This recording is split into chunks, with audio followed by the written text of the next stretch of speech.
Ketua DPP PDI Perjuangan Puan Maharani mengultimatum Menteri Koperasi Budi Aris Setiadi. Puan mendesak Budi segera mengklarifikasi pernyataannya yang diduga menyebut PDIP dan Menteri Koordinator Bidang Politik dan Keamanan Budi Gunawan dalam pusaran kasus judi online.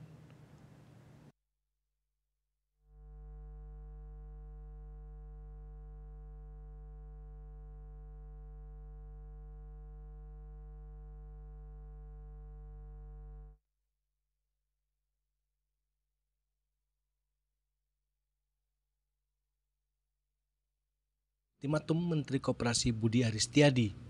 Puan mendesak Budi segera mengklarifikasi pernyataannya yang diduga menyebut PDIP dan Menteri Koordinator Bidang Politik dan Keamanan Budi Gunawan dalam pusaran kasus judi online.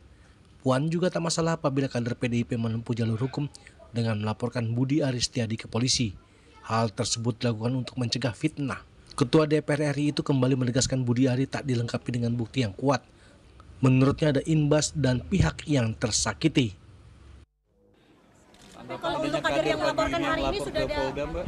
Kader PDIP ada yang melapor ke Polda terkait hal itu? Ya silakan saja untuk bisa menghindari fitnah dan menghindari hal-hal yang tidak diharapkan, karena menyebutkan satu nama atau satu lembaga tanpa bukti, ya tentu saja pasti ada pihak-pihak yang kemudian tersakiti. Jadi sebaiknya klarifikasi hal tersebut. Dari hal ini Bu Mega mengaku kecewa. Bagaimana memang untuk reaksi Bu Mega, Mbak, terkait dengan hal ini? Kita nggak komentar dengan hal itu, jadi silakan Pak Menteri klarifikasi hal tersebut. Kalau tidak ada klarifikasi dan permintaan maaf, sikap Kan partai? belum nanya, coba tanyakan dulu.